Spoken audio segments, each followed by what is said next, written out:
Hi, everybody.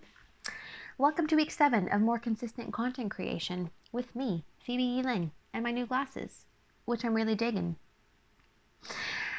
And today, what I wanted to talk about is a skill that I believe to be highly misunderstood and highly overlooked. And that skill is dun, dun, dun, the skill of listening. And the reason why I believe it is so misunderstood is because many people perceive it to be a passive skill, when in reality, it's a very active one. Okay, although not very obvious that it's an active skill.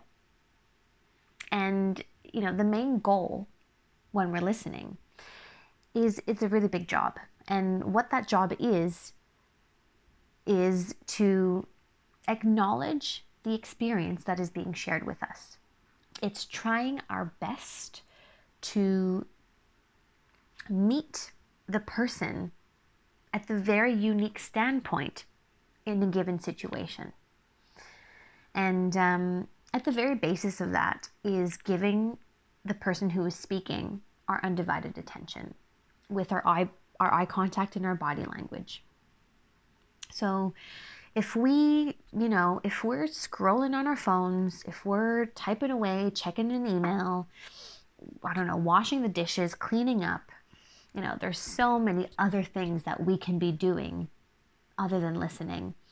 Our ability to truly receive whatever is being shared is highly impaired.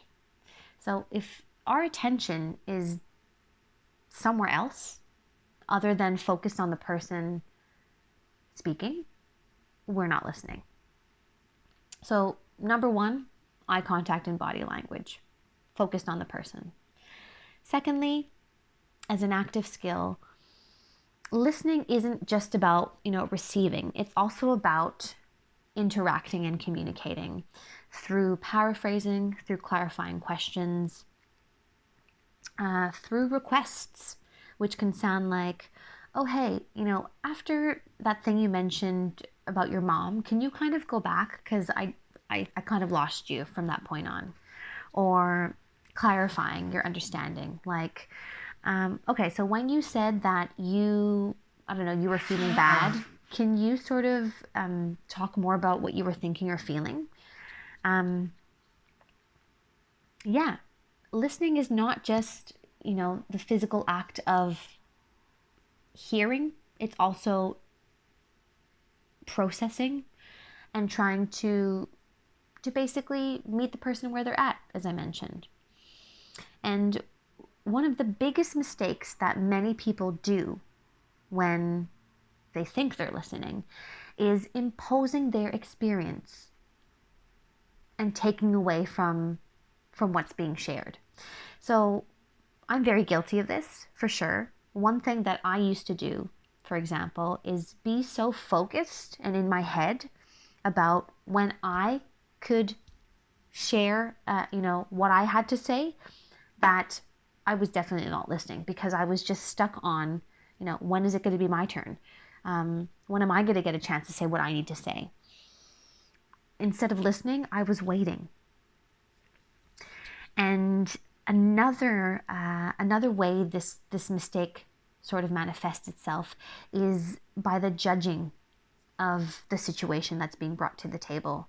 So that can often look like dismissing. When we say things like, oh, are you kidding me? That's nothing. And then we pull in our own experience. When I was a teenager, or when this happened to me, X, Y, Z, we're pulling in our experience, stealing the other person's thunder. And by saying that, what I went through trumps what you're going through. So forget about it. It's not valid, which is a huge no-no, right? We are not doing our jobs of holding space and acknowledging what the person is sharing with us. Thirdly, huge mistake that, again, I've been guilty of, and that many people are guilty of, is giving unsolicited advice. right? And I'll turn it around and share my own experience. Especially when I'm sharing a difficult situation where I may be feeling distressed, anxious, really upset, the only thing I'm really looking for is for somebody to validate, not validate, is to just acknowledge and see and hear me for, where I'm at in this particular moment in my life.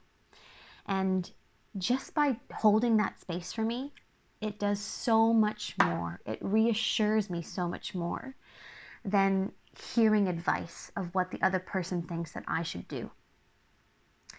And I know, advice comes from an intention of wanting to help. It comes from a good place. But out of experience, I just know that it's not helpful, right? When somebody is really sharing, especially something deep, something serious, we just want to know that the other person has heard us and has acknowledged where we're at and where we're coming from. So to end the video today, I wanted to share a quote by Thich Nhat Hanh that I think is so relevant. Now, what he does is he calls it deep listening. I've called it true listening. He calls it deep listening. And he says, deep listening is the kind of listening that can help relieve the suffering of the other person. You can call it compassionate listening.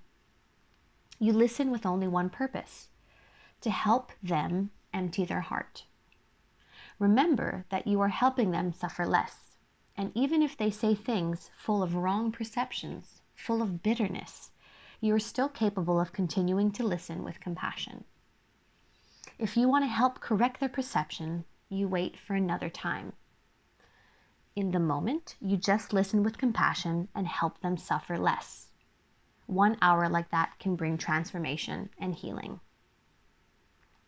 And the part that I absolutely love about this quote is when he says, even if you totally disagree about, whatever the person is sharing with you, you don't agree and you can kind of see the holes and have an opinion about how they may be misperceiving the situation. If that's what's going on as you're listening, in the moment, it is not the time to be sharing those things. Because, as mentioned, when we truly listen, our goal is to acknowledge, it's to hold space, it's to bear witness. So we save our opinions and our advice for when it's asked for another time. So I hope that makes sense. I hope that's useful. Thank you for listening today, and I'll catch you next week. Have a good one.